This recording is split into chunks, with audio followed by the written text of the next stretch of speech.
नमस्कार, city news Raipur में आपका स्वागत है। बेरूत धमाके के तकरीबन एक हफ्ते बाद लेबनान के प्रधानमंत्री हसन दियाब समेत पूरी सरकार ने सोमवार को अपना इस्तीफा दे दिया।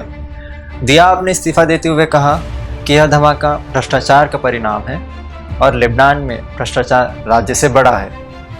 इस धमाके में अब तक तकरीबन 171 लोगों की मौत हो गई है और लगभग 6000 लोग घायल हो चुके हैं। आइए देखें धमाके की तस्वीरें सिटी न्यूज़ के इस खास खबर में।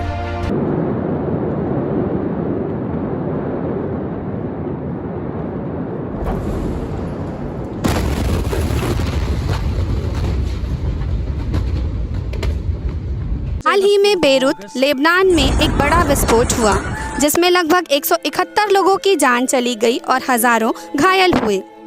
एक भारतीय शहर में वही पदार्थ पाया गया है जो बेरूत में विस्फोट का कारण बना। ये पदार्थ लगभग 36 लाख लोगों का जीवन प्रभावित कर सकता है। शुरुआत में विस्फोट का कारण बंदरगाह के पास पटाखों के एक गोदाम में आग लगने की वजह बताया जा रहा था, लेकिन बुधवार की सुबह प्रधानमंत्री हसन दियाब ने बताया कि विस्फोटक सामग्री अमोनियम नाइट्रेट पिछले 6 वर्षों से बंदरगाह पर बिना किसी सुरक्षा उपायों के रखा गया था। सितंबर 2013 में अमोनियम नाइट्रेट एक रूसी जहाज में जॉर्जिया से बेरूत आया था, जिसका लक्ष्य अमोनियम नाइट्रेट को मोजाम्बिक पहुंचाना था।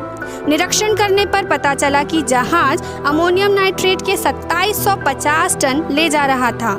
15 अक्टूबर को द अरेस्ट न्यूज़ में प्रकाशित एक रिपोर्ट के अनुसार लेबनानी सरकार ने जहाज को चलाए जाने से मना कर दिया था। जहाज को छुड़वाने के प्रयास में विफल होने के बाद जहाज के चालक और दल ने एक लेबनानी लॉ फर्म की मदद से एक केस बनवाया, जिससे जहाज को जब्ती कर उनको अपने देश वापस जाने की अनुमति दी जाए।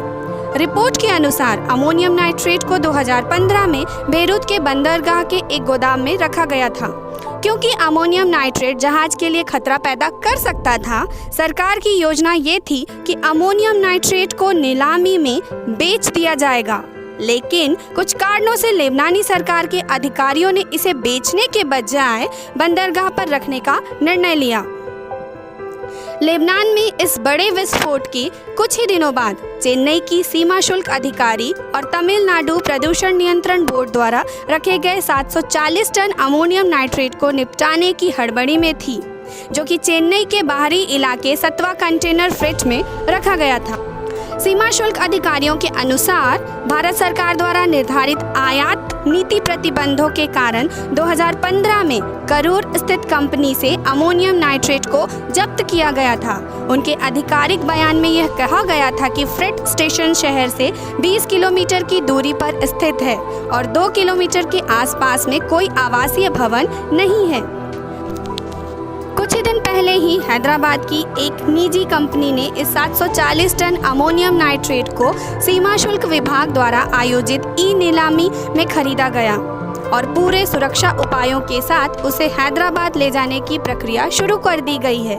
अब देखना लाजमी होगा कि बेरूत की स्थिति बिना किसी सरकार के कैसे सुधरती है। City news Raipur, Chhattisgarh.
मतदान हो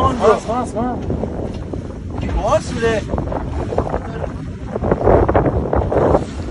What? What? What? Şu an